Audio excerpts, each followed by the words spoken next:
So Chrystalla got her degree, all of her degrees, I guess, at Teachers College in instructional technology and media and education. I first met her a few years ago at ETS, where just a couple of years ago, where she was a postdoc at Educational Testing Service, and from there she's professor at University of Delaware. Her focus, and we're here today, is on professional development of teachers around technology and education. She's had just a wonderful career. She's received a number of grants from the Delaware Department of Education. She's been honored by organizations like the Association of Teacher Educators, ICLS, AERA, Teachers College, and she's also a Fulbright Fellow. She's published widely in a number of journals, particularly those concerned with education and technology. So I bring you Chrystalla Mouza. Thank you for the introduction. Now I'm scared that I won't live up to the expectations. It's my honor to be here, and I was told to stay in one place. No. Okay, so as Drew said, I have been on the faculty at the University of Delaware for just a few years. Quite a few. I'll talk today. My work has been primarily focusing on issues around preparation of teachers on the use of technology, both at the undergraduate, at the pre-service level, and then with in-service teachers. So today I'll share one of my recent studies that it's part of a line of research that we've been conducting in the last few years with a number of my colleagues, again related to teacher preparation on the use of technology. And this is a longitudinal study where we've actually followed students for 3 years. So I'll tell you a little bit more as we're going along. So in terms of the outline, I'll tell you a little bit about what we mean by technology in the context of this work. Why do we need to worry about the preparation of teachers on the use of technology? What kinds of pathways exist right now in terms of their preparation? And then I'll focus more on the empirical study and some of the implications for teacher education. So for those of you who might be following, sort of like the STEM trends, I mean, there's been, wide currency, around STEM, in the United States, partly because, students are not performing as well in math and science. So technology is only sort of like one of the puzzle pieces within the larger, STEM acronym. However, it's a little bit of an interesting puzzle piece because it's not a subject in and of itself, like math and science, for example. Although in some policy documents there is an explicit focus on helping students learn about technology. But in the context of this work, we see technology as tools, ways to support, the other domains within STEM, but also across STEM. So not just science and mathematics, but in other subject areas. So when we talk about technology, we think about them as tools that practitioners use, to perform their tasks. So that might be statistical software that, people use in mathematics, or it might be historical archived online documents that people might be using in social studies. So one might wonder, why do we really need special preparation for pre-service teachers on technology? Aren't they using technology already? And it's true, this generation of teachers, some referred to by some as digital natives, they are using technology widely, but mostly for low-level uses, so email, social networking, and they really lack expertise in using some of the more advanced collaborative technologies, not just for themselves, but also thinking about the implications for instruction. So those are just some two very characteristic comments that I get from my students. So they have very little experience using technology in the classroom as K-12 students themselves. So this idea, scares them as they begin to think of themselves as teachers. And then this is an excerpt from the end of the class where, some of them, they might even start, their teacher preparation program feeling confident, but then they realize all the things that they didn't know. So I think this, again, a very characteristic comment, saying, I assume that in our generation we knew most of the resources, but I was very wrong, and that surprised me. And there was so much about the internet and online tools that I had never even heard of. So again, this is a very characteristic comment that we get.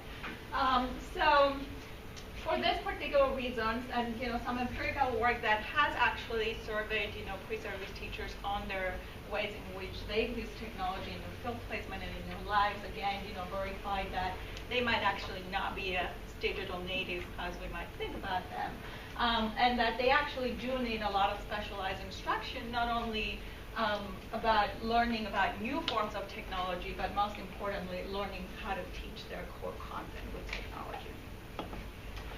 So there's also a huge policy context around the use of technology at the moment. So for example, with the adoption of Common Core state standards, there's a huge emphasis on using technology to support their implementation. The implementation of the new standards actually makes it almost necessary for teachers to be able to use technology. They work strategically and capably. They're situated, throughout the standards, and they really expect students to be able to use technology and be able to know how, when, and why, they need to use it. So not just use the tools, but being able to identify which tools fit a particular situation and why it's important to use them. So those are just some examples from the current standards. So I think that's from the 4th grade, being able to create print and non-print text, navigate multimedia documents, make strategic use of digital media, and in mathematics, there's a huge emphasis on using modeling tools, statistical tools, using internet-based resource sets. Along the same lines, the next generation science standards, which have been adopted by the state of Delaware, they also have a huge focus on integrating engineering and technology across science education, and again, having creative expectations in terms of using modeling and simulations and other kinds of technologies to support science instruction. At the accreditation level, there's also an expectation that new teachers are prepared to model and apply technology standards in their classrooms as they graduate.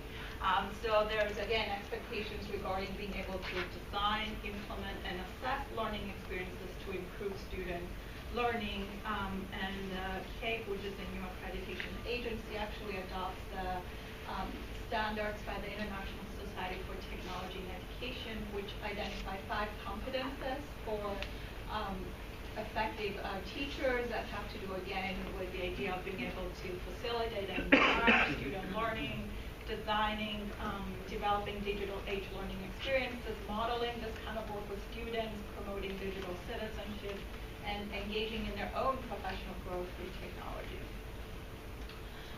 And from a pedagogical rationale, using technology also fits nicely with the framework of how people learn and the design of effective learning environments. So, for example, technology tools can really draw on students' interest and motivation on using technology. Concept mapping tools can serve as forms of formative assessment for tapping into students' prior knowledge. Communication and collaboration tools could really help to design community-centered environments while they maintain connections with the outside world. And new technologies, such as games and learning analytics, they really can help with the design of assessment-centered environments. So we have, sort of like twofold framework. But from a policy perspective, it's really important for new teachers to be able to be prepared to use technology, and then from a pedagogical standpoint, there are the benefits that technology brings to the design of effective instruction. So if we accept that it's important for new teachers to really, be savvy and be capable technology users, then what kind of knowledge, do they need to acquire throughout their studies? And much of the work in the field has been informed by the framework of technological pedagogical content knowledge, or TPAC for short, which really builds on the work of Lee Schulman and pedagogical content knowledge. So if we agree that teachers need some content knowledge, they also need some general pedagogical knowledge. So if we add technology to the mix, now we have a little bit of a more complex framework, but we also have a few more interactions. So the technology knowledge really refers to knowing about various technologies. It's the most obvious one. Content knowledge obviously refers to content. knowledge refers to methods and processes for teaching. And then we get into the PCK, which really has to do with teaching within a particular discipline. So those are the types of knowledge that are defined by Schulman. So with adding technology into the framework, we get 3 more interactions. So technological content knowledge, which you might see over here, refers to knowledge of how technology can create new content with presentation independent from teaching. So for example, you might think about how practitioners use a technology in their specific field. So how a mathematician might use technology with presentations. And technological pedagogical knowledge, which is right here, refers to knowledge of various technologies and how they can be used in teaching independent of the subject matter knowledge. So for example, you might think about classroom management strategies when technology is in use. So how can a teacher manage a class of when 30 students, each have a mobile device, for example, or how to assess student learning when technology is involved. So those are general pedagogical strategies independent of the subject matter. So then that brings us to TPAC right here in the middle, at the intersection of technology, content, and pedagogy. So this is the type of knowledge that we're trying to cultivate within teacher preparation settings that really involves teachers' ability to bring together those individual constructs, knowledge constructs, to design effective technology integrations within specific subject areas. So how have we tried to do that? So within teacher education settings, there have been sort of like 3 pathways to the development of TPAC. The one way might be starting from general knowledge of using technology and then moving gradually to more subject-specific ways of using technology. And the general way to do that is by offering an educational technology course that most teacher preparation programs currently have. Actually, about 85% of teacher preparation programs currently have such a course. And typically in that course, they learn about technologies and then they examine their use in teaching and learning by designing lessons for a specific subject matter. There are a lot of benefits for that. So for the most part, pre-service teachers build self-efficacy. They learn, they get a broader understanding of the use of technology in teaching, and it helps develop a foundation of technology skills. The challenge is their ability to apply what they're learning into practice, particularly if they're not given the opportunity to do that in the context of the course. So the second pathway has to do with the transition from pedagogical content knowledge to TPAC. So in this particular pathway, typically pre-service teachers learn about using technology to support some pedagogical strategies within each content area. So typically they do that in their methods courses when they learn how to teach a particular subject. So in this particular pathway, they might identify an activity that they're very familiar with, so for example, conducting literature circles in literacy, and then think about ways in which technology can support that particular pedagogical activity. So they might say, I'm going to integrate some online collaborative tools to facilitate discussion outside of class. And the third pathway has to do with the simultaneous development of PCK and TPAC. So in this particular pathway, which is not very common, instead of having a separate technology course, the technology is integrated across the methods courses. So participants do not necessarily take something that's explicit in technology. So some ways in which, as you know, assessing teacher knowledge is challenging. But some ways in which this has been done in the literature is using surveys. So the most popular one is the survey of pre-service teachers who are teaching with technology, which is built around the TPAC framework. Other ways might involve performance assessment, so collecting work that participants develop in the course of their coursework, open-ended questionnaires, and interviews and observations, typically coded using specific constructs from the TPAC framework.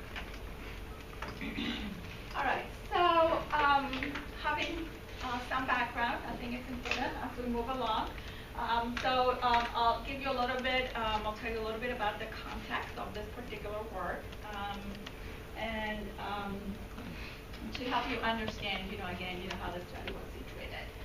So the work has been done in the context of a 4-year undergraduate teacher preparation program. So students come in. It's a teacher preparation program for teachers in elementary and middle school. So graduates received an elementary teacher certification and then a middle school certification within a particular area. The program curriculum, as most teacher preparation programs, has 3 strands. So one is the general studies courses where participants build their content knowledge, so taking coursework in English, mathematics, science, etc. The second strand, typically starting around the junior year, it's when they take their professional studies courses. So that's where they learn about lesson planning, they learn about special issues around special education, human development, and they also take their methods courses. So how to teach science, how to teach literacy, how to teach math, etc.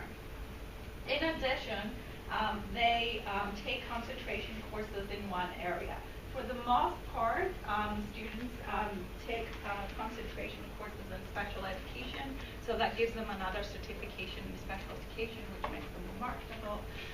And the remaining of the students, they pick one middle school content area. So again, it might be middle school math, middle school English, middle school science.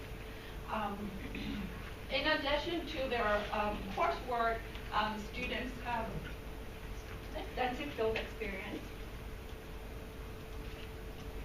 So they start with the early field experiences during their general studies courses. And typically in those, they might go out to an after-school program and observe. They might have tutoring sessions with a small group of students, but they do get some exposure to students. And then they have their methods field experience. So this is when they start getting ready for student teaching. So in their methods field experience, they typically spend 3 weeks in the field, beginning 1 week in the beginning of the semester, 1 week in the middle, and 1 week towards the end. So throughout their professional studies coursework, they spend a total of 6 weeks in the field, 3 in one semester and 3 in another. And obviously, this all culminates into student teaching in their senior year. So in terms of technology preparation in the program, the program actually has 2 courses compared to 1 that's typically offered in most teacher preparation programs. So the first course is one that participants take in their freshman year. So as soon as they get into their program, either in the fall or spring, it's only a 1 credit 6-week course, and the focus is really on helping participants learn about different technologies that they can use for their own learning and their future teaching. Some of the tools that typically students learn to use involve Web 2.0 tools such as blogs and wikis, collaboration tools, and then again, those are all tools that they can use for their own coursework as they progress and begin thinking about ways in which they can use them in their teaching. Then in their junior or senior year, when they begin their professional coursework and their methods courses, they take a second course called Integrating Technology and Education. So that's typically during their junior or senior year. It's a 2 credit 15-week course, and this particular course is actually taken in conjunction with their methods courses and the 3-week field experience. So they might be taking a methods course on literacy and social studies plus technology and the field experience, or they might be taking math and science methods plus technology plus their field experience. So the particular focus is really much more on the integration of technology within the methods or the subject areas that they're focusing during their methods, as well as considerations around how this technology can be used and how they can combine with what they know about content and pedagogy. Most of the course assignments are structured around the domains of TPAC. So for example, the students, they have to think about specific learning goals that they want to address, that are typically grounded in their field experience. Then they have to think about the pedagogical activities that they want to design and the technology component and how that can support student outcomes. So you can see some of the tools and assignments used there. There's also a series of assignments that typically kind of follows what they do in their field placement. So for example, in the very beginning, they have to critique a lesson that they observed from their cooperating teacher and how they use technology. In their second week, they have to construct that technology inventory so that they're aware of what's available in their particular field placement. And in the third week, they have to implement a lesson that they've either developed as part of their course or a lesson they've developed as part of their methods that they could enhance through technology. And after the particular implementation, they are required to develop a reflective case report following specific prompts. Let me go back.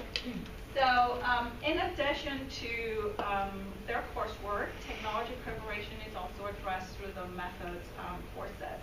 So in some prior work that we have done, we have actually found that for the most part, content and methods faculty use technology in those three areas. So they use digital content to introduce particular concepts to students.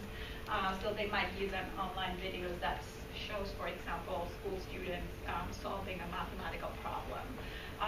Or they might have video conference with an expert in the field. So that was particularly done with social studies, where they might have web conferences with people in museums, or other areas where they host a lot of social studies materials. They use a lot of presentation tools, not surprisingly. And then they also get to experience some subject-specific tools, particularly as they go through the individual methods courses. So those are just some examples, how to use the digital archives for historical documents, how to use collaboration tools, how to use graphing calculators in mathematics, virtual manipulatives, etc. Now, things get a little more muddy when they actually go in the field.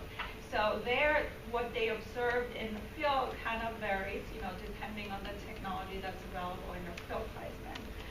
But for the most part, you can see that the primary focus is on presentation tools.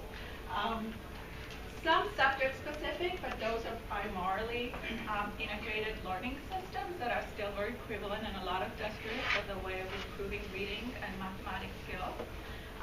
And very little in terms of subject-specific mathematics or science software.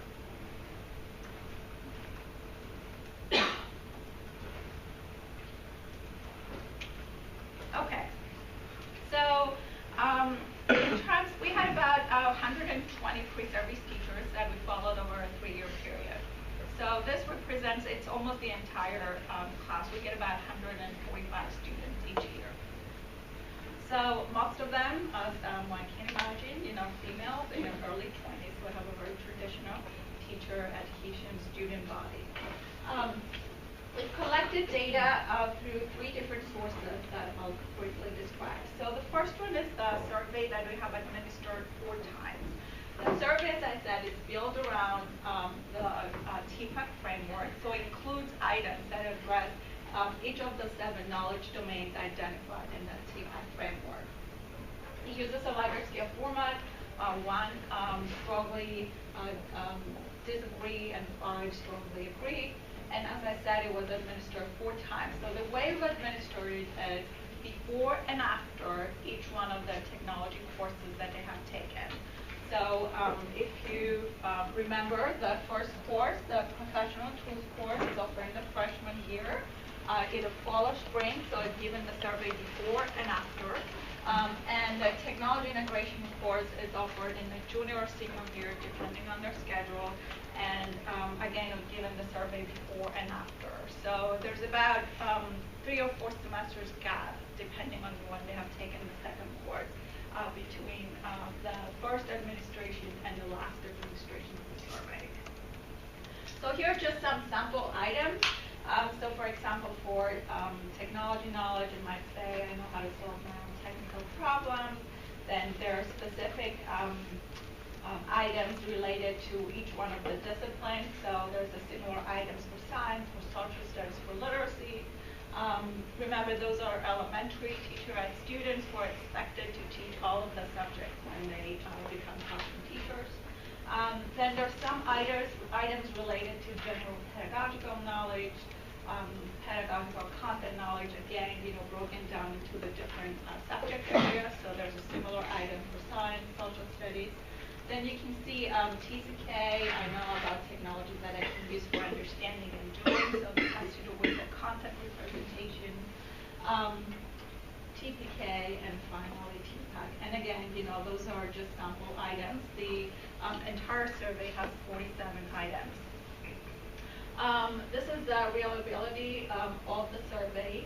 In all the studies that have been done so far, it has been found reliable, but those are the particular outcomes for our own sample. So you can see that everything is about 0.7, which we would consider pretty reliable. In terms of other data sources, so we've given the survey 4 times. And we have also collected blog entries that were maintained by participants during their freshman course. So throughout the course, they have to keep a reflective blog where every week they reflect upon technologies they have learned and share resources that they have found and discuss, how they might use those kinds of resources in their future classroom. Remember, those are first-year pre-service teachers, so they haven't been in the field yet. They're not actively implementing anything yet. So, as I said, that first course is 6 weeks, so they do one for every week except week 1. Each one was about 250 words. And for this particular study, we've looked at the blog entries that they composed during the last 2 weeks of the semester, so at the very end. The second data, or the third data source we used was the reflective cases that they actually construct as part of their technology integration course. So, as I mentioned earlier, throughout their participation in the course, all participants, they have to design, implement, and reflect on a technology-integrated lesson in their field placement. This is typically done at the very end of the course, in the 3rd week in the field, where they take a course they refine through their methods classes or a lesson that they develop through their participation in the course. They have to implement it with actual students in a field placement and reflect on that experience. So you can get the logistics of the case reports. We also collect the artifacts that go along with the reports. So in most cases, it might be the lesson plan they've implemented. If they've developed like a student handout to go along, if they've developed a presentation to go along. So collect all of those to provide important contextual information. So here are some of the prompts that they follow for the particular report. So their reports are very thorough, and they're a very important source of information, because this is where we really get not just the lesson itself, but really their thinking behind the lesson, their thinking behind the implementation, their expectations about going into this particular lesson, but also what happened during the actual implementation. And for the most part, they are all very surprised, about a lot of different things. Most notably the assumptions that they make about their students' prior experiences with technology. And then they talk about what the positive outcomes from their lesson, again, what lessons did they learn as part of that implementation, and what would they change for the future. So I'll describe data analysis as we go along, but we've analyzed the survey data using quantitative methods. And for the logs and case reports, we've randomly selected 40 participants, so 120. So that was a large sample. And so we picked, as I mentioned, 40 participants randomly. And we've looked at their last 2 blog entries, so 80 blog entries, and then the case report for each participant. We've analyzed those using a coding scheme that we've refined for prior studies. That again, I'll give you some more examples as we go along. But essentially try to look for evidence of TPAC representation in those entries. And the evidence we found typically followed these three different patterns. So they either use technology to represent content, they've either used it to address issues around student content understanding, or they use technology to support subject-specific instruction strategies. And you can see some of the examples there.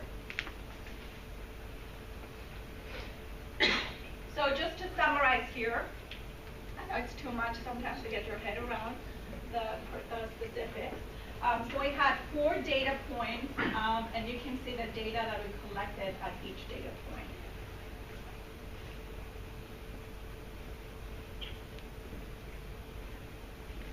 Okay, so let's look at so those are the means for each of the knowledge constructs around the TPAS framework.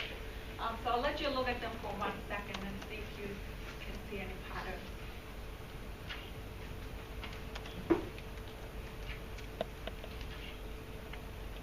So 1 is strongly disagree and 5 is strongly agree. Right, so 5 then we feel very comfortable. So if it says, for example, I can solve my own problems with technologies in the TK domain, so 5 would be strongly agree. Anybody wants to volunteer anything? Okay, go ahead. There seems to be a big drop-off between data point 2 and 3. Yeah, very good observation. So there seems to be a very huge decline between data point 2 and data point 3. So, exactly. So let's look at that a little closer. First of all, I just want to, just point out that as you can see, those are students who come in fresh out of high school, and they're supposed to be very tech savvy, but you can see that they're actually not rating, their technology skills. Granted, there's a self-assessment, with all the limitations that goes along with it, but they're not rating themselves, very highly on the technology knowledge. Actually, if you see it, it's pretty comparable. They feel more confident in some of those other areas. Yeah, so we see some improvements from in data point 2, and then a decline from data point 2 to data point 3, and then a spike again. All right, so we've done repeated measures now to see, whether the changes that we're seeing over time were significant, given that this is longitudinal work. So those are the outcomes. First, the items in blue, they had small effect sizes, and everything else has medium effect sizes. So everything turned out to be significant. So there was significant change over time across the 4 data points. So then we have to look more closely to see, okay, so what are we seeing here? So Ruth picked up on one of the trends, which was the decline between data point 2 and data point 3. So indeed, what we see here is that aside from content knowledge, everything else seems to be declining. Most of them significant. Those were not significant, but still, tiny decline over here as well. We see 2 major things here. So the first one is there are improvements from data point 1 to data point 2. So obviously the first educational technology course, it's really important. It's helping them improve or their self-assessment in all of the knowledge domains. Even though it was only a 6-week course. Then we see that there's significant improvements from data point 1 to data point 4. So that's great news, right? Because it would be really disappointing if students have gone through our program and really we have not noted improvements in those domains. So clearly, their program helps them improve in all of those areas from the beginning when they enter to the end of their junior or beginning of their senior year. Then we see that there are significant improvements from data point 3 to 4. So that's the before and after their participation in the second course. Okay, so again, we see that this particular coursework is really helping them improve in all knowledge domains. what we're seeing over here, and maybe the graphs would help show that a little better, is that there's a spike when they take their coursework, and then there's a big decline from when they finish their first course to when they begin their second course.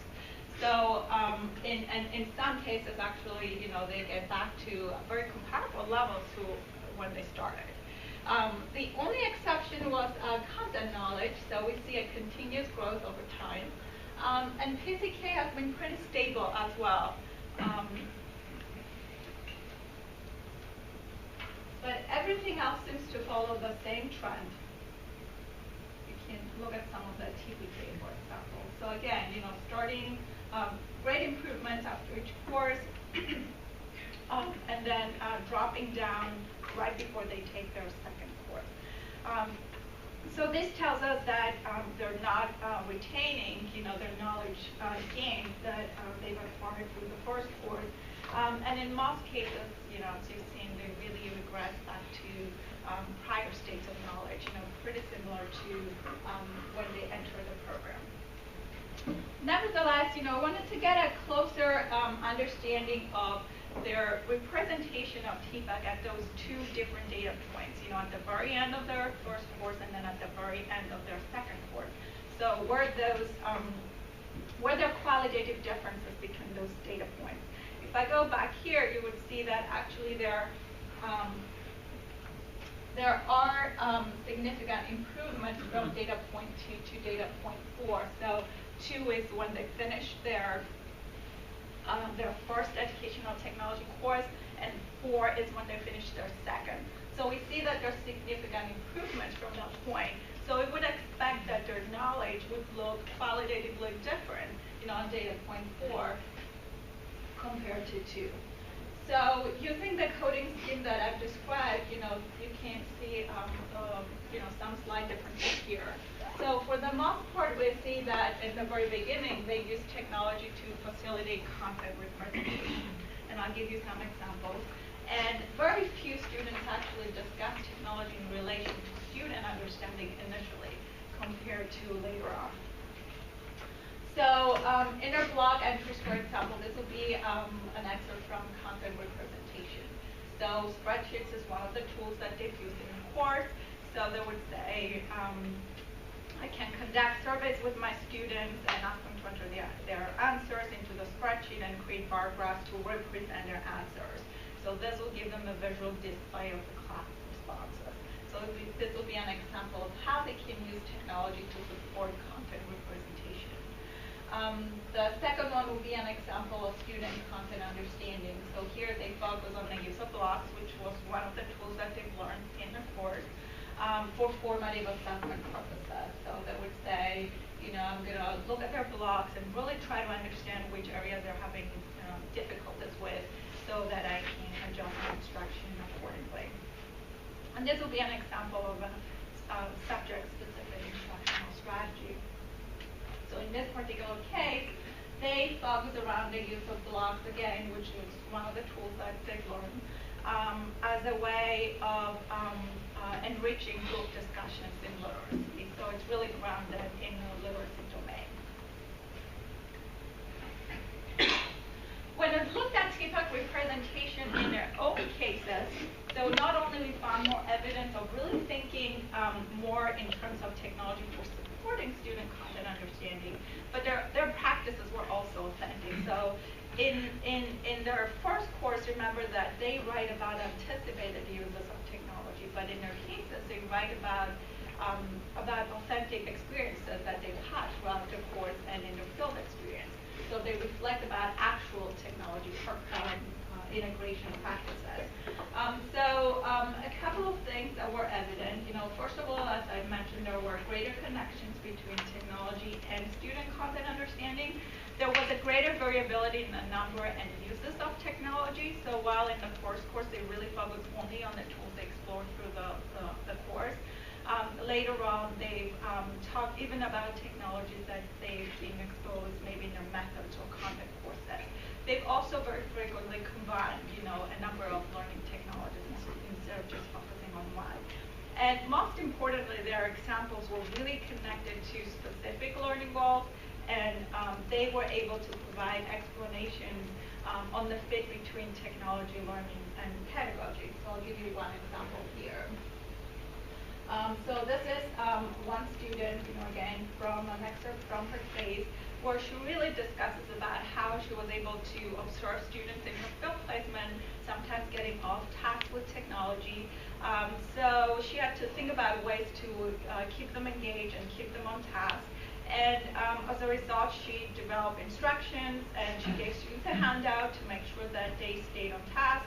And it worked out, and she was very impressed with how engaged, and not only they found she found the experience very valuable, but she was also surprised that the students would go beyond expectations, and they would go further and find other resources and offer this information. So again, this example is much more grounded into actual practices, because they do have this opportunity to actually apply what they're learning into the course, into real field placement classrooms, and reflect upon that experience. Well, in the blog examples, the students primarily were influenced by their own experiences as learners.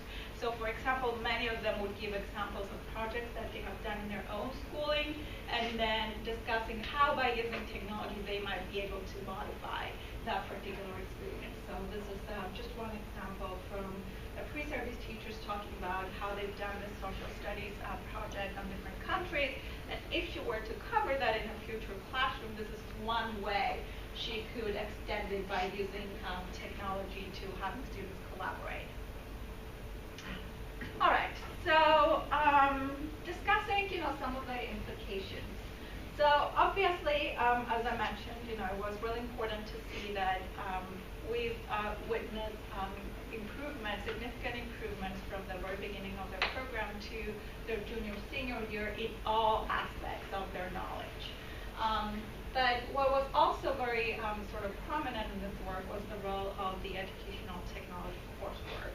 So as you've seen the graphs, you've seen those spikes, every time they take this course, and then really dropping down, to prior states of knowledge. So what does this mean, for the preparation of teachers on the use of technology? Well, first of all, it seems that it's important to think about the placement of the course within teacher education settings, and there's a great variability across programs.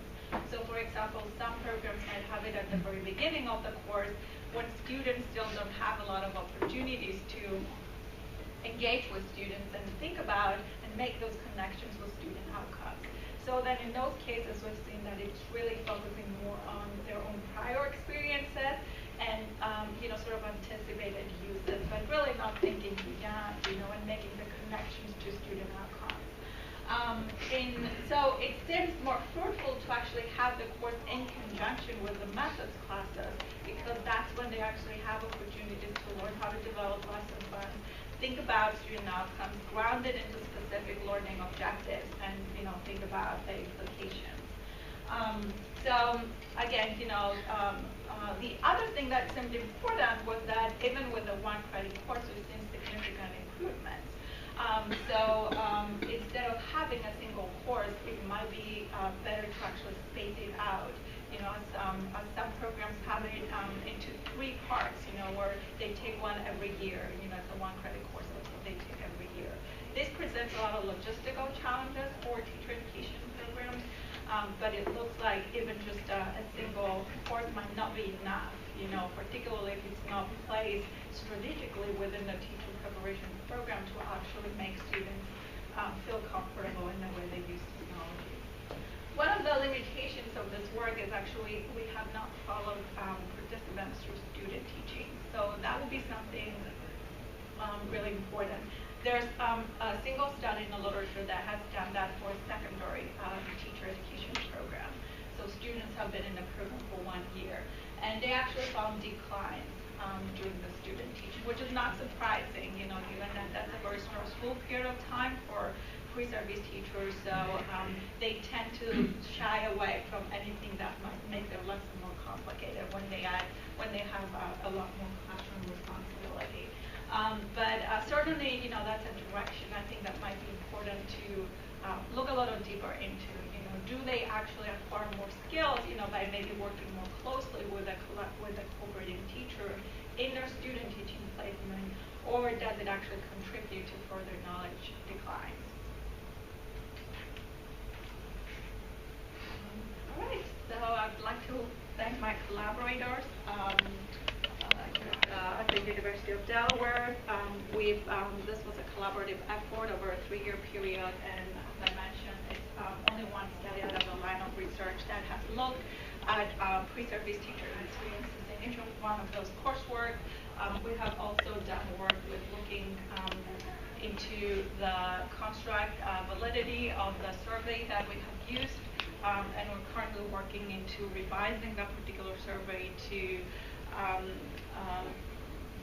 make it one of the challenges that participants have. It's just sometimes it's really hard, particularly for those people who are not teaching, to distinguish the different constructs. So that's one direction that even though the survey, does appear reliable, then the factor analysis doesn't actually verify all the knowledge constructs. So, that's a work in progress. As I mentioned, that we're trying to revise a particular survey and test it out with more student population. All right, questions? Okay, thank you, Chrystalla. Yes, thank you. Questions? Yeah. So it's interesting in seeing the TPAC framework because in some ways when you're looking at content knowledge, that's not necessarily a single construct, right? Correct. So you have English, math, science, social studies. Yeah, and there are actually several items within each Right. one of the subject domains. Yeah. I'm wondering if you found any differences with respect to content in terms of like TCK or CK or TPAC. They felt more sort of able to integrate technology in certain content. We haven't looked that closely into the content, but one of the things that's prominent in the literature is that the TCK is actually the one area that's very difficult to document, within the TPAC framework, because in the context of teaching, there's always a pedagogical dimension. So when we ask them to think about, how, for example, they might consider technology in math, it's very hard for a teacher to think about technology for doing mathematics outside of teaching and learning. So that's one of the domains that when we're trying to document more qualitatively, we see much less of it. We do have one study out, though, that has been conducted with teachers in a secondary science program. And when the connections with the subject were made more prominently, then we were able to document a lot more instances of TCK. So compared to the elementary and middle school teachers where, they focus more broadly. It might be a little difficult to do that. The only reason I'm saying for the middle school level, as you might imagine, a very small percentage of our pre-service teachers decide to follow a middle school science concentration. Special education seems to be more prevalent. So I don't know that it would have enough numbers, but that's definitely something that's worth looking into. Yes. Hi. When you're talking about implication of this study and at your university, are you saying that it's better to add additional courses focused on technology, or is it better to implement those kind of components into the medic courses and coordinate them as well? So, this is a good point. Are there declines in teacher knowledge as a result of not modeling enough, in some of the other courses? And this is why, outside of having an actual course, we see declines. In our previous study, and I've put the citation back there, we did find out that both the content and methods faculty, they are modeling.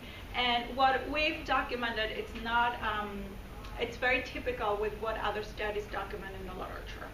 So, what we hear is that, methods faculty, they have a lot of content to cover, so they cannot focus on teaching students, how to use the technology. So they might be modeling themselves, but it's possible that the participants are not making the connections. It's also possible that when the modeling is happening, say during the content courses, outside, so when they're learning math, they have a course specifically on mathematics or science content outside of their methods.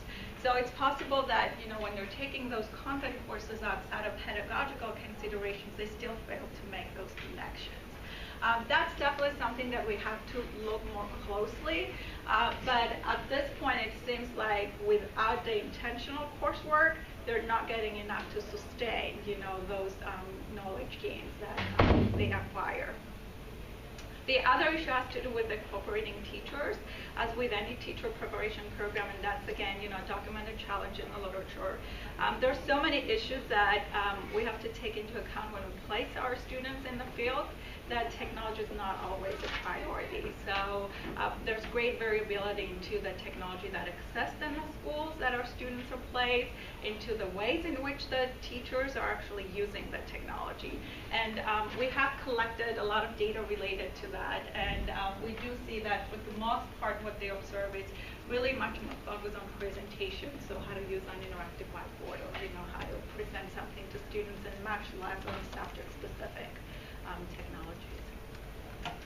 Yeah, I saw a question there. So when you put up your list of survey questions, I was thinking the very first one was how confident do you feel in being able to fix your own technology mistakes? And when you put that up, my first thought was, well, the more that I learn about technology, the less confident I feel, because more complicated my technology uses are. Like when I was just using Word or whatever, I could do whatever, but when you start to get into more complicated technology, you realize that you can't really, you may feel less confident in your ability to help yourself. And then when I saw that dip in your data, I was thinking, I wonder if you considered whether that, I hear what you're saying, and I think that your conclusions were valid, that it could, for the reasons that it could have been for the reasons that you suggested. However, I wondered if your team thought about the fact that it's this idea of the more you know, the more you realize you don't know. So the more they realize there's this great technology out there, and they begin to try to use it, the more they realize, oh my goodness, I'm really not as good as this is thought. So I wondered if you considered that in your Well, that's definitely a good point, and we do see evidence of it as they reflect, on their learning. They start feeling confident in the beginning, then they realize all those things that, they don't know. But then we also get a lot of responses such as, I've always been scared of technology. I've never considered myself, being good with technology. That's definitely one of the limitations of the survey instrument. So, putting it out there that it's a self-assessed measure. So it's possible, what you're saying, that as they begin to realize what's out there, during their coursework, but also when they go out into the field, more and more schools now, they are beginning to get mobile devices. So we do have about a third of our students who might walk into a classroom where every student has a Chromebook or, an iPad. So they begin to realize all those other things that they've never used as learners. And it's becoming overwhelming.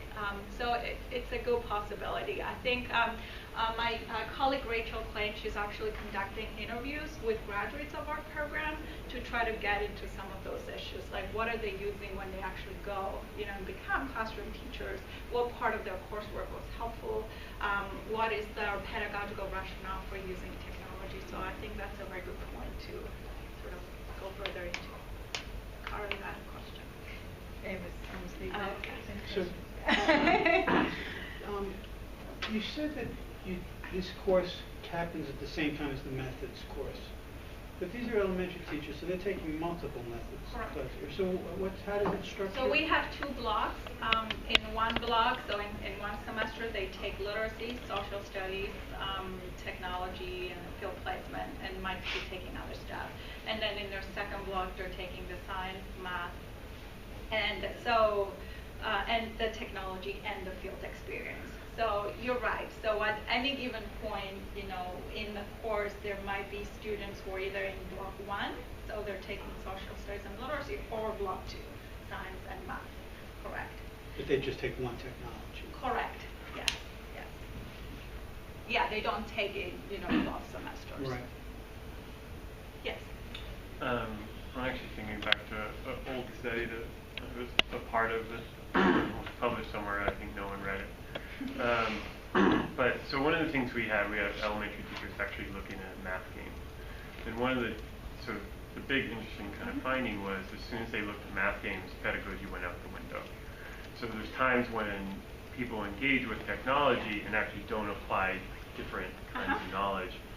And I'm wondering if you see any of that. So as they sort of maybe engage with the blogs or these cases, if there are moments when, and maybe it's more with the blog since that's earlier on, they think about using the technology, but their pedagogy is a little bit impoverished, or and vice versa. So that sometimes as we engage in more technology, some of those other knowledge pieces don't actually integrate. Yeah, we see that actually. Yeah, we do see variability into the ways in which. So in one of the studies that I put out there that has been published, we do see this variability into how their knowledges were presented. So we don't want to call it levels, but some researchers in the field, they call them levels. So those different levels of TPAC, where you're right, so the pedagogy might be a little more impoverished at the beginning. They know how to use the tools. They are using them to accomplish a learning objective, but they're not using them in the ways that we would have hoped to use them. And that's fairly typical if we go back to work, in the mid-90s, with the Apple Classrooms of Tomorrow project, where they documented those different stages of technology adoption. That's one of the findings as well, that as teachers begin to use technology in their classroom, they almost face challenges like first-year teachers. They struggle with the classroom management piece. They struggle with, the pedagogical aspect. And it's not until, they get used to those things that they begin to think into more higher-order level thinking. So the other thing that we're hoping to accomplish with the reflective cases is that many of them come to realize that when they begin to think about the outcomes of their lessons. So there are, in a lot of instances, they might come back and say, it worked well, but I realized my students didn't really understand any of the stuff they've read on the internet. So then they begin to think about, okay, how can I address this pedagogical aspect in the future? So that's the key component of the reflective piece, and the ability to try it out in a field placement, because otherwise they go in with all this great expectations, and then they don't realize, some of those pedagogical constraints. Okay, thank you very much, Chrystalla.